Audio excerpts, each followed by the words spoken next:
पाकिस्तानी एक नौजवान ना यूरोप चला गया तो वह आंदा वे भी मैनू ना उत्थे किराए ते मकान अलहदा ना लभा। तो एक अंग्रेज़ फैमिली सी गैर मुस्लिम, मैं उन्हां दे नाल उन्हां दे घर दे विच रहन लग पिया किराए ते उन्हां दोवां जियां दा मेरे ते बड़ा अच्छा तमाद बन गया।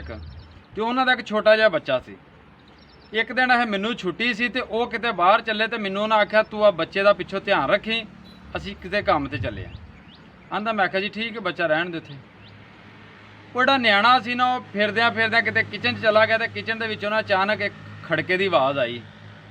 वो बंदा आंदा भी मैं ना गया किचन दे विच वेख्या भी काहदा खड़का आया। वेख्या तो न्याणा जिहड़ा सी ना बच्चा वो डरिया खलोता होवे सहमिया ते कच दा गिलास उहदे कोल डिग के जमीन ते टुट गया।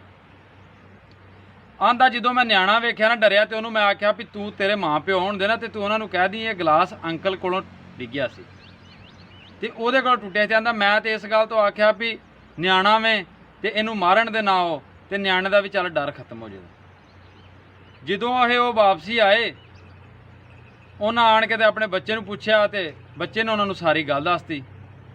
मैं तो आंदा अपने कमरे सां जो अगले दिन सुबह मैं यूनीवर्सिटी जाने वास्ते तैयार होया ना तो दरवाज़ा मेरा खड़किया।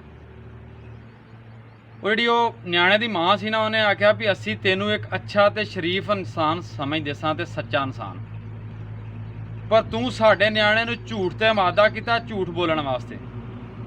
साडा बच्चा न समझ सी वो तेरी गल ते नहीं आया, उन्हें सानू सारी दस दी भी मैनू अंकल ने झूठ सिखाया वे ते तू अपना किते लहदा मकान लभ लै लहदा चला जा, असी तेनू अपने नाल हुण नहीं रख सकते। एक गल तुहानू दसण दा मकसद ये वे कि साडे घर दे विच छोटे छोटे बच्चे ने ना तो असां उन्होंने बिला वजह ही आते रहने कि बाहरों बाहर ला जाना, बाहर ना जाई उत्थे गया तेनू किरली खा जाएगी, बाहर निकल तेनू चूहा खा जाएगा, कुत्ता पै जाएगा, कोल कोई चीज़ भी ना हो तो बच्चे ने उन्हें उरा आ तो मेरी मोटर च बंद खाण नूं चीज़ लैनी है तो लै ला। ये छोटे छोटे जिहड़े झूठ ने ना ये मेरा दीन इस्लाम भी रोकदा इन्हां गल्लां तो। इहदा भी तुहानू गुनाह मिलदा तुसीं जिहड़ा बच्चे नूं झूठ सिखांदे जे। अज अगर असीं छोटे बच्चे नूं सिखावांगे ना झूठ ते मादा करांगे भी तेरे को कोई छोटी मोटी गलती हो जाती झूठ बोल, इस तरह ही कल नूं वड्डे हो के झूठ मारन दे। असीं खुद भी गुनाहगार होवांगे अपनी औलाद नूं भी गुनाहगार कर रहे हैं। तो इन्हां छोटिया छोटिया झूठों तो बचा करो। जिस तरह कि किसी को कोई बंदा सवारी मंग लैंदा ना, कोई गड्डी मोटरसाइकिल, पता भी हुंदा मैं जिथे जाना उत्थे 2 घंटे लग जाते तो मंगते सिर्फ 10 मिनटां लई ने, उवें झूठ दे आ जाता है। किसी के कोल पहुँचा रहे हो ना तो उन्होंने कह रहे ना मैं तेरे को 2 मिनटां जा तो जाना 1 घंटे बाद हुंदा, उवें झूठ हुंदा वे।